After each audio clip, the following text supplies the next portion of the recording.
पे। महाराज साहब, मुल्क के नौजवान आज जंतर मंतर पे सरापा एहतजाज हैं, कोई सुनने वाला नहीं है, हंगर स्ट्राइक पे बैठे हुए हैं। कैसे देखें आप इस पूरे पूरा देश तंग आ गया है। मोदी ने इसे दुनिया को बता दिया, हिंदुओं को बेवकूफ बना दिया। 370 मुसलमानों का था, उससे आतंकवाद है। आतंकवाद तब भी था, आतंकवाद अब भी है। कत्ल निहत्तों का तब भी होता था और अब भी हो रहा है। ये मोदी के शासन में पूरे देश के अंदर जो धांधली है आज भी हो रही है, तो इस बात से इनकार नहीं किया जा सकता। जो और अगर यकजा होकर बात करेंगे, लड़ेंगे, तो यकीनन कामयाबी होगी। जम्मू कश्मीर की बाकी रीजनल पॉलिटिकल पार्टीज जो है वो ये इल्जाम पीडीपी की बात करें, अपनी पार्टी की। सुनिए, भाजपा के साथ मिलकर 370 को हटाया, यही तो है। अब महबूबा मुफ्ती क्या कहेगी? आप देखिए, कश्मीर के अंदर ये राजनीति है। वो कहते हैं कि ये पीडीपी, अरे मुझे उनके बयानबाजी, उनके महबूबा मुफ्ती क्या खुदा की टांग होगी या उसको कोई वही आ रही है? वो कौन सी बात होगी? महबूबा मुफ्ती को क्या दुनिया नहीं जानती है? जब चुनाव हुए 2024 में, उसको 3 पे क्यों लटका दिया? कश्मीर के अंदर इनको लगता है महबूबा मुफ्ती को अब एनसी काम नहीं करेगी तो अब मुझे मौका मिलेगा। ऐसी गलतफहमी में मत रहना। जम्मू कश्मीर का नौजवान खुद अपना मुस्तकबिल लिखेगा और तुम्हारा वजूद खात्मे में है। महबूबा मुफ्ती को बता दो, 370 के नाम पे धंधा मत करिए। अगर तुम्हें वो बताएंगे क्या 370 को तोड़ने में भाजपा का साथ समर्थन उसी ने तो लिया था। अब लोग इतने बेवकूफ नहीं, उसे लगता है मैं बयान दूंगी तो लोग भूलते हैं। अगर उसने अच्छा किया होता 370 की बहाली की, आज वो बात क्या करेगी? क्या बात करेगी? गुल्लू थुल्लू वो कर रही है और बात हमसे करेगी या जम्मू कश्मीर के आवाम पे बात करेगी? अब अरविंद केजरीवाल को भी खत लिखा गया था डॉक्टर फारूक अब्दुल्ला की तरफ से इस प्रोटेस्ट में शामिल होने के लिए। बात मत की। जम्मू कश्मीर को रियासती दर्जा देने के लिए आज हमने देखा नेशनल कॉन्फ्रेंस की पूरी क़यादत। उसके साथ साथ मैं आपको बता दूं, जिस तरीके से अब बाकी लीडरान भी यहाँ पे पहुँच रहे हैं, खासतौर पे एमएलए डोडा महराज मलिक भी हमें इस प्रोटेस्ट में देखने को मिले। महराज साहब, बहुत बहुत शुक्रिया वक्त देने के लिए। हम देख रहे हैं कि अब स्टेटहुड की बात की जा रही है और स्टेटहुड की मांग को लेके अब मरकज़ी सरकार को याद दहानी की जा रही है कि वो जल्द से जल्द स्टेटहुड दे।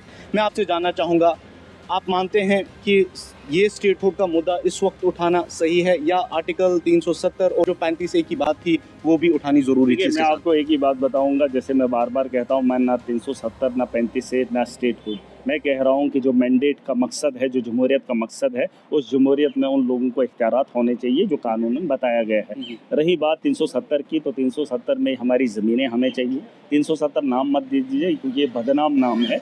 इस पर बहुत राजनीति हुई है और कई सालों से देश और दुनिया में हो रही है। जम्मू कश्मीर की आवाम को 370 से कोई लेना देना नहीं है। उसकी ज़मीनों पे उसका अधिकार होना चाहिए। वहाँ पर ज़मीन कम है, हम उस ज़मीन को छीनने नहीं देंगे।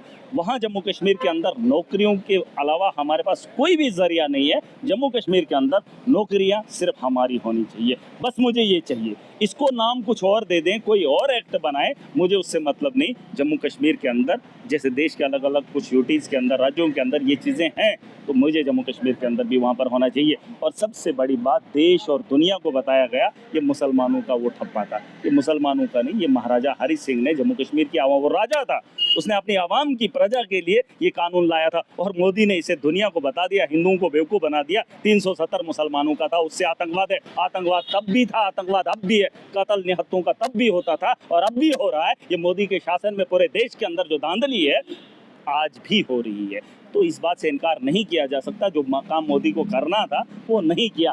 अब ये अपनी ताकत के दम पे मुसलमानों को टार्चर करके देश को बताएगा, देश के हिंदुओं के साथ हमदर्दी दिखाएगा, गाय के नाम पे कत्ल करेगा। और अपने लोग जब इसको बोलेंगे गाय काट लो, उनको जो है सीएम पद से उठाने की हिम्मत नहीं है और हिंदुओं के साथ मोहब्बत और गाय के नाम पे जो है राजनीति करेगा।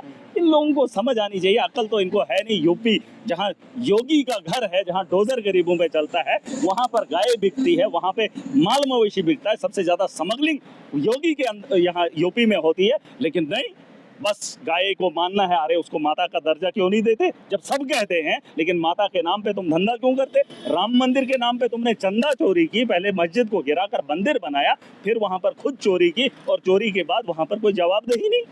अरे तुम सब कुछ बेच रहे हो। पहले चाय बेचता था पटरी पर, आज देश को बेच रहा है। मतलब हर तिनका बेच रहा है और एक दो आदमियों को बेच रहा है। लेकिन लोगों ने जवाब दिया। 2024 में इनका 400 का सपना था, 240 पे अटका है। अगली बार जब चुनाव होगा तो ये बाहर होंगे। ऐसा नहीं है, ये लोकतंत्र है। लोग अपने वोट की ताकत से इनको हटाने का काम करेंगे और इनने ये आईना देख लिया। अब ये खरीदारी कब तक करेंगे? ये लोगों के वोट कब तक खरीदेंगे, नेताओं को कब तक खरीदेंगे। ऐसा नहीं है यार, यहाँ 200 बरस अंग्रेज आए, उन्होंने भी जुल्म की इंतहा हम लोगों ने देखी, लेकिन आखिर में क्या हुआ वो सब ने देखा। आज मौका मिला था, जमहूरियत था, कानून बना था, लोगों ने कुर्बानियाँ दी थी, आज उसका गला खुद नरेंद्र मोदी घोंट रहा है और उसकी सरकार घोंट रही है, जिसकी इजाज़त इस देश के लोग और ना ही वो लोग देंगे जिन्होंने कुर्बानियाँ दी। मेहराज साहब, अरविंद केजरीवाल को भी खत लिखा गया था डॉक्टर फारूक अब्दुल्ला की तरफ से इस प्रोटेस्ट में शामिल होने के लिए। की बात मत कीजिए यार, ये हुकूक की बात है, ये जमहूरियत की बात है। जमहूरियत में ये अधिकार है, खतूत किसने किसको लिखे मुझे उससे लेना देना नहीं है। मैं जम्मू कश्मीर की बेहतरी के लिए, इस मुल्क के मुस्तकबिल के लिए खड़ा हूँ। मुझे ये मत बताइए खतूत की बात है। हाँ, इकट्ठे आए हैं, जम्मू कश्मीर का मैंडेट एनसी को मिला है, बहुत बड़े वर्ग की बात है, उसके साथ हम भी शामिल हैं। और अगर यकजा होकर बात करेंगे, लड़ेंगे, तो यकीनन कामयाबी होगी। जम्मू कश्मीर की बाकी रीजनल पॉलिटिकल पार्टीज जो है वो ये इल्जाम पीडीपी की बात करें, अपनी पार्टी की, सुनिए, भाजपा के साथ मिलकर 370 को हटाया, यही तो है। अब महबूबा मुफ्ती क्या कहेगी? अब देखिए, कश्मीर के अंदर ये राजनीति है, वो कहते हैं कि अरे मुझे उनके बयानबाजी, उनके महबूबा मुफ्ती क्या खुदा की टांग होगी या उसको कोई वही आ रही है? वो कौन सी बात होगी? महबूबा मुफ्ती को क्या दुनिया नहीं जानती है? जब चुनाव हुए 2024 में, उसको 3 पे क्यों लटका दिया? अरे अगर उसने अच्छा किया होता, 370 की बहाली की, आज वो बात क्या करेगी? क्या बात करेगी? गुल्लू छुल्लू वो कर रही है और बात हमसे करेगी या जम्मू कश्मीर के आवाम पे बात करेगी? कश्मीर के अंदर राजनीति देश के अंदर भी वैसी है। देश के अंदर बदलाव आना चाहिए, जो जिसके काबिल है।